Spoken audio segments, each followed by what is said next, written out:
చెప్పుకోటానికి ఏమీ లేదు. నోరు తెరిస్తే జగన్ను ఆడిపోసుకోటం, తిట్టడం, మైక్ పట్టుకుంటే అబద్ధాలు. నిరంతరం ఇవే స్పీచ్లు.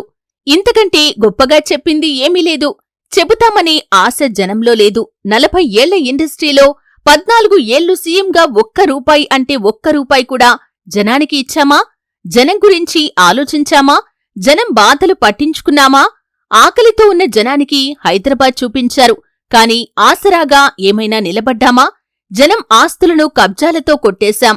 కాల్మనీ అంటూ జనం ఉసురు తీశాం. ఇంత చేసిన మన టీడీపీ పార్టీకి జనం ఎందుకు వస్తారండి? మీరు మీ ఓవరాక్షన్ కాకపోతే?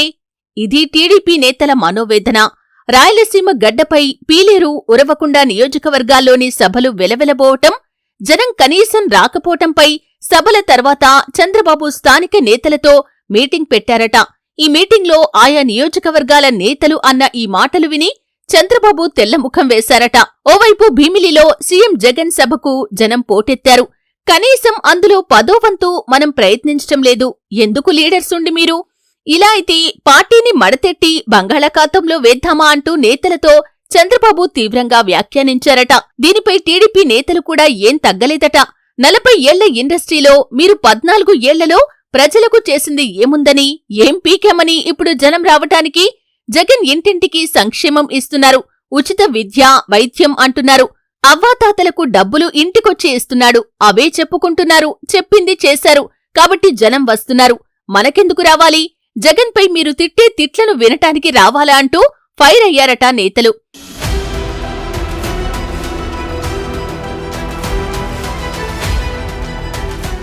టీడీపీ నేతలు రివర్స్ అటాక్తో చంద్రబాబు కక్కలేక మింగలేక వాటైం సెయింగ్ అంటూ రొటీన్ పురాణం ఎత్తుకొని ఇష్యూని డైవర్ట్ చేశారట. పీలేరు, ఉరవకొండ సభల్లో పట్టుమని 1000 మంది కూడా రాలేదు. అది కూడా చంద్రబాబు మాట్లాడుతుంటే మరో 500 మంది వెళ్లిపోయారు. మహిళలైతే ఎక్కడా అని భూతద్దంతో వెతకాల్సిన పరిస్థితి పీలేరు సభకు.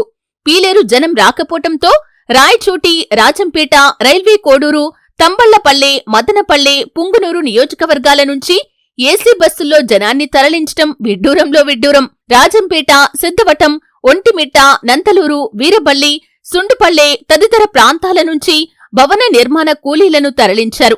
ఇక్కడ విశేషం ఏంటో తెలుసా? డబ్బులు ఇస్తామన్నా చాలా మంది రాలేదట. మీరిచ్చే డబ్బుల కంటే కూలికి వెళ్తే వచ్చే డబ్బులే ఎక్కువ. పోండి పోండయ్యా అంటూ టీడీపీ నేతల ముఖానే కూలీలు అనటం విశేషం. ఇక నెల్లూరు, పత్తికొండ నియోజకవర్గాల్లో జరిగిన సభల్లోనూ సేమ్ టు సేమ్ ఇదే సిచ్యువేషన్. జనం లేరు, కుర్చీలు ఖాళీ. చంద్రబాబు మైక్ పట్టుకోగానే వద్దు బాబోయ్ వద్దు అంటూ సభ నుంచి జనం పరుగులు తీశారు.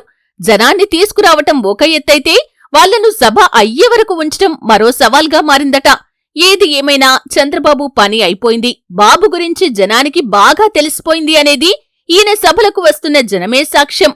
సో ఇక నుంచైనా టీడీపీ వాళ్లు సభలు పెట్టకుండా జూమ్లో మీటింగ్ పెట్టుకుంటే బెటర్ అనే టాక్ బలంగా వినిపిస్తుంది.